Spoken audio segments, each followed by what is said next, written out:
नमस्कार। तो आज हम बात करेंगे बजट 2026 के बारे में। वित्त मंत्री निर्मला सीतारमण ने अपना लगातार 9वां बजट पेश किया है, जो अपने आप में एक रिकॉर्ड है। जी बिल्कुल। तो आज समझने की कोशिश करते हैं कि ये सिर्फ आंकड़ों का खेल है या सच में 2047 के विकसित भारत की कोई नींव रखी जा रही है। बहुत अच्छा सवाल है। और देखिए, प्रधानमंत्री ने इसे अपार अवसरों का राजमार्ग कहा है। तो आज हम यही देखेंगे कि इस हाईवे पर कौन सी गाड़ियां दौड़ाने की तैयारी है। मुझे लगता है इस बजट के 3 मुख्य पिलर्स हैं। अच्छा। पहला, आर्थिक स्थिरता। दूसरा, भविष्य की टेक्नोलॉजी पर एक बड़ा दांव। और तीसरा, लोगों की सीधे तौर पर मदद। चलिए तो फिर पहले पिलर से ही शुरू करते हैं, आर्थिक स्थिरता। इसमें राजकोषीय घाटे मतलब फिस्कल डेफिसिट को जीडीपी के 4.3% पर लाने की बात है। आम भाषा में इसका क्या मतलब है? क्या 4.3% एक अच्छा आंकड़ा माना जाएगा? देखिए, इसे ऐसे समझिए कि अगर सरकार 100 रुपए कमा रही है तो वो 104.30 रुपए खर्च कर रही है। ओके, तो पिछले सालों के मुकाबले ये कमी एक बहुत अच्छा संकेत है। ये दिखाता है कि भारत अपने खर्चों को लेकर डिसिप्लिन है।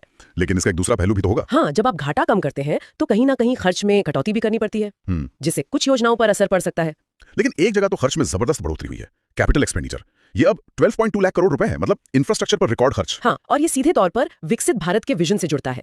सरकार का दावा यह है कि जब सड़कें, पोर्ट्स और हाई स्पीड रेल कॉरिडोर्स बनेंगे, जैसे मुंबई, पुणे और दिल्ली, वाराणसी की घोषणा हुई है, तो इससे न केवल आज नौकरियां पैदा होंगी, बल्कि भविष्य में बिजनेस करने की लागत भी कम होगी। तो ये एक लॉन्ग टर्म इन्वेस्टमेंट है। बिल्कुल। ठीक है, तो ये तो हुई हार्डवेयर की बात। अब सॉफ्टवेयर पर आते हैं, मतलब भविष्य की इंडस्ट्रीज। मैंने बायोफार्मा शक्ति और इंडिया सेमीकंडक्टर मिशन 2.0 जैसी योजनाओं के बारे में पढ़ा। ये क्या है? ये इस बजट का मेरे हिसाब से सबसे दिलचस्प हिस्सा है। सरकार सिर्फ सड़कें नहीं, भविष्य की अर्थव्यवस्था भी बनाना चाहती है। ओके। बायोफार्मा शक्ति के लिए 10,000 करोड़ का मतलब है कि भारत अब रिसर्च और इनोवेशन का ग्लोबल हब बनना चाहता है। और सेमीकंडक्टर मिशन 2.0 का सीधा नाता चीन और ताइवान पर हमारी निर्भरता कम करने से है। अच्छा, चिप्स के लिए? जी, चिप्स आज हर चीज में है, फोन से लेकर कार तक। तो भारत इस रेस में पीछे नहीं रहना चाहता। इसी से जुड़ा एक और शब्द मैंने सुना, ऑरेंज इकोनॉमी। ये नाम काफी आकर्षक है। बिल्कुल, ऑरेंज इकोनॉमी मतलब creative economy. Animation, gaming, visual effects. अच्छा। 15,000 स्कूलों और 500 कॉलेजों में कंटेंट क्रिएटर लैब्स बनाने का ऐलान छोटा नहीं है। ये दिखाता है कि सरकार समझ रही है कि अगली बड़ी ग्रोथ स्टोरी भारत के कंटेंट क्रिएटर से आ सकती है। चलिए अब उन घोषणाओं की बात करते हैं जिनका असर सीधे आम आदमी की जेब पर पड़ेगा।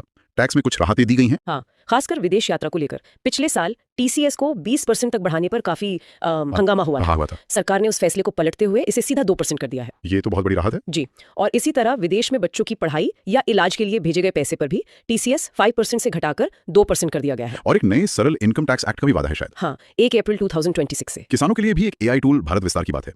ये सुनने में तो बहुत फ्यूचरिस्टिक लगता है, पर क्या ये जमीन पर काम करेगा? सवाल तो यही है। कॉन्सेप्ट शानदार है, किसान को उसकी अपनी भाषा में एआई के जरिए मौसम और बाजार की सही जानकारी मिले। लेकिन इसकी सफलता इस बात पर निर्भर करेगी कि ग्रामीण इलाकों में डिजिटल इंफ्रास्ट्रक्चर कितना मजबूत है। सही बात है। और आखिर में महिलाओं के लिए लखपति दीदी के बाद अब शी मार्ट्स की घोषणा हुई है। जी, लखपति दीदी ने स्किल्स पर फोकस किया था। शी मार्ट्स उसका अगला कदम है। ये ग्रामीण महिला उद्यमियों द्वारा बनाए गए प्रोडक्ट्स को बेचने के लिए एक संगठित रिटेल प्लेटफॉर्म होगा। इंटरेस्टिंग। अगर ये सफल होता है तो ये ग्रामीण अर्थव्यवस्था में महिलाओं की भागीदारी को एक नए स्तर पर ले जा सकता है। तो कुल मिलाकर ये बजट भविष्य पर एक बड़ी शर्त लगाता हुआ दिख रहा है।